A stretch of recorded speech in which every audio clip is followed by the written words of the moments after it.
Well, Doug Fehan, Director of Corvette Racing, good to see you again. Good to be back. Let's start with the off-season. Pratt & Miller gave you 2 new cars to work with. What are the major improvements on those cars? Well, you know, they're varied and deep, quite frankly. The largest thing that we've incorporated this year is paddle shift, electronic paddle shift, which is very, very cool. It's a much faster shift, obviously yielding faster lap times and improving the durability and reliability of the transaxle. So everybody's using that this year. The rule allowed for it, didn't mandate it, but if they're allowing it, you got to have it because it is an advantage. We've got some aero tweaks on the car. If you look at the back of the car, on the lower portion of it, you'll see some aerodynamic changes that we've made. We've got some new tires from Michelin. We've worked hard on the engine durability and reliability. So it's been a very, very, very busy winter for us. I mean, we started right after Petit Le Mans. Well, I saw a couple of videos of running at Petit. I guess it was within weeks after the ending of the race. Exactly. With the aerodynamics, I know that was a big concern last year. The GT cars weren't giving you enough downforce, the same kind of downforce as you were getting with the GT1. Right. So does the changes, what'd you make? They change the rear diffuser area, or the? Yes, changing the rear diffuser area. We've got a new wing. Those are the issues that are going to deliver us what we need to have, not only for the American Le Mans Series, but for the 24 Hours of Le Mans as well. So those are the areas that we focused on. Okay. And one more question on the aero package. The rear wing, you can only adjust that, or you make adjustment one time throughout the season? Is that what I? No, you can adjust the wing an infinite number of times, but you can only have one wing. I see. We used to have a wing for the U.S. and then we'd have a specific wing for Le Mans. But in order to control costs, they've mandated that you have a single wing to use at every event. So that's what we've done. We kind of developed a hybrid wing that gives us all we need at Le Mans and maximizes what we need at the circuits here in the United States. Okay. And regarding the paddle shifters, how are the drivers responding to the new systems, and are there any concerns you have with reliability or weight or anything that might impact the driver experience? Well, the drivers really love it because now there's no clutch involved, there's no matching engine speed with wheel speed. All that's done electronically. It allows them to keep both hands on the wheel full time, allows them to focus straight ahead, you know, out the windshield, not having to look around, not being distracted by additional arm movements or body movement, because everything's done right here. So that plays a huge role. They love it. They love it, and we like it. The issue of durability and reliability is why we're here racing at Sebring. If we can make it through 12 hours of Sebring without any failures on that system, then we know we're ready to go for Le Mans. So certainly it comes from a proven and reliable company. No reason to believe we should have issues with it.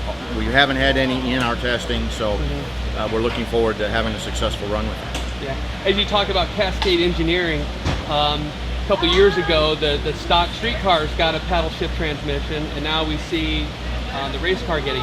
Are the systems similar, or are they, is one really bred for the race car and one is for they're similar only in the fact that the action is created through the paddle.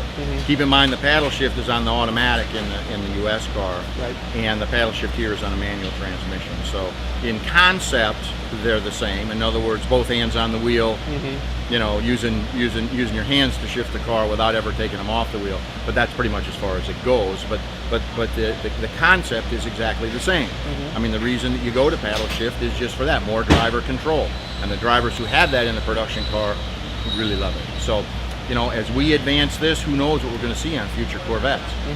You know, and we know what we've talked about in the past about technology transfer. You betcha. Okay. Another major change in the off-season was Johnny O'Connell is now racing for Cadillac. Yes. And you brought in Tommy Milner to fill his seat, as well as Richard Westbrook to run the endurance races. Can you explain to the fans who, you know, Johnny O'Connell was a fan favorite, the process of making such a major move, as well as what you saw in Milner and Westbrook that made them a fit for Corvette racing?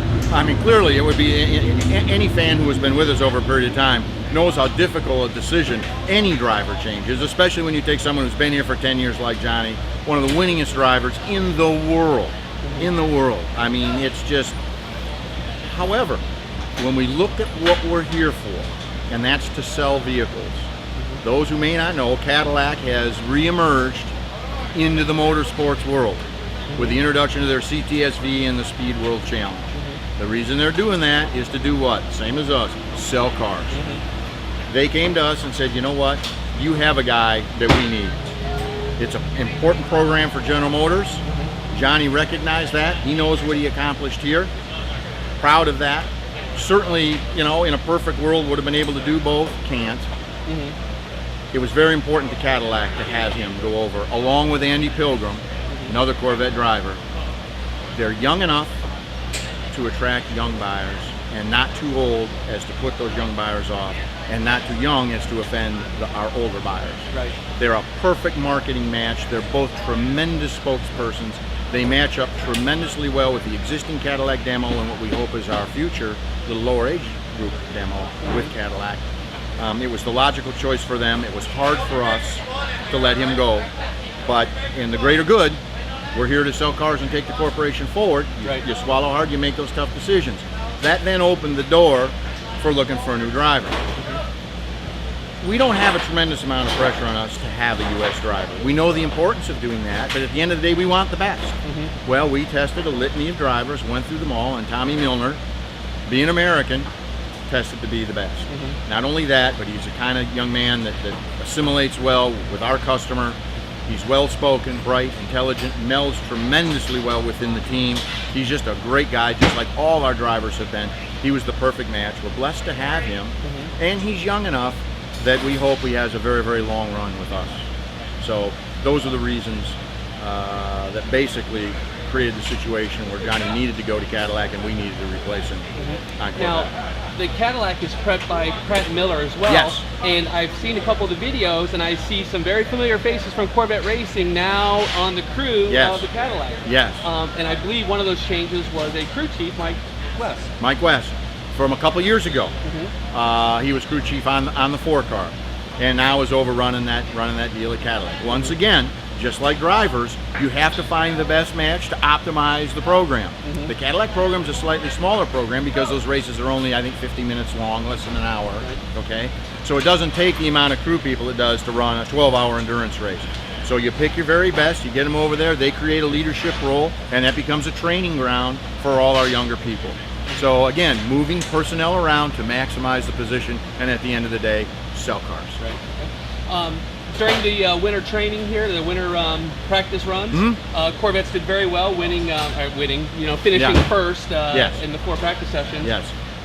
Do you see the cars, are there any performance modifications or adjustments being made to the cars right now, or how does that work out? Well,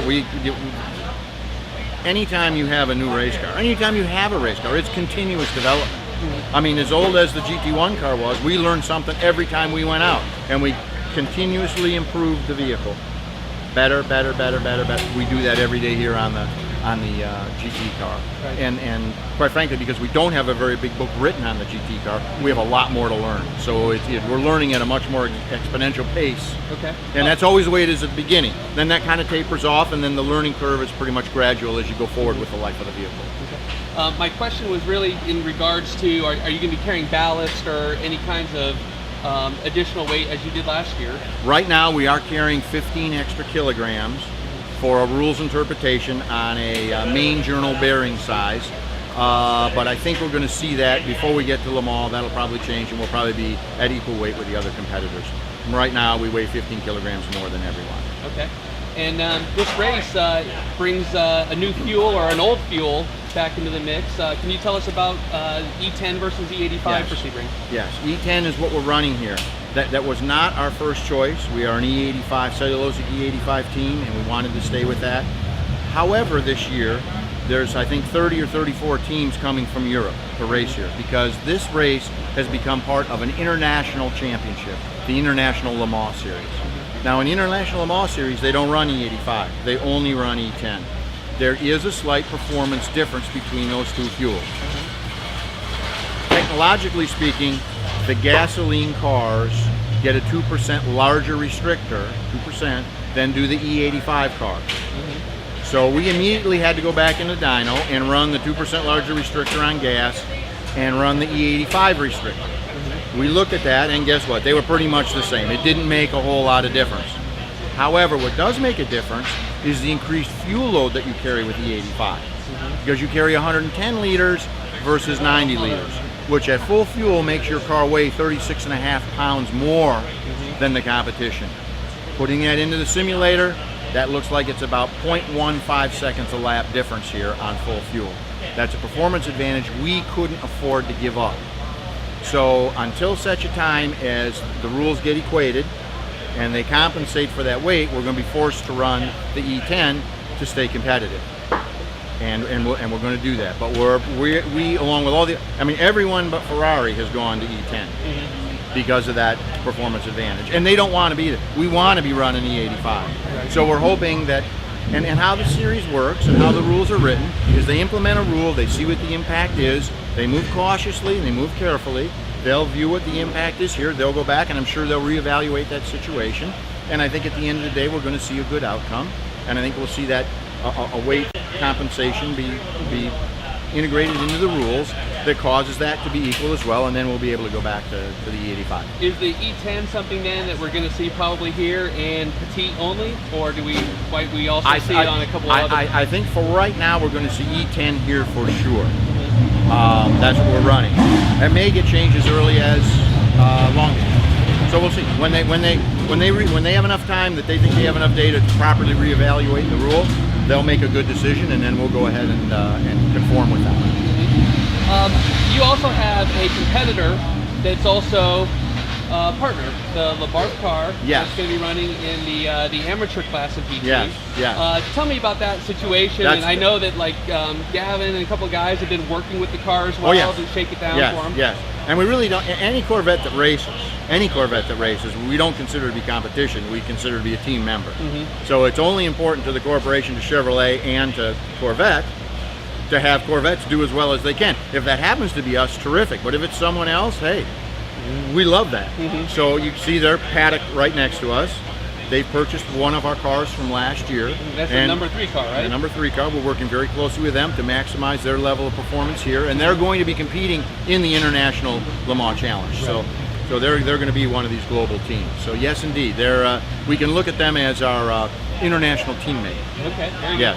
And finally, we do talk about the tech transfer and the Cascade Engineering. Have you guys had input? Taj and the guys up at GM, they're working on C7. This is not a specific question, but have there been conversations that you have a wish list, so to speak, of some things that you'd like to see on a new car, which eventually would get transferred to a C7R?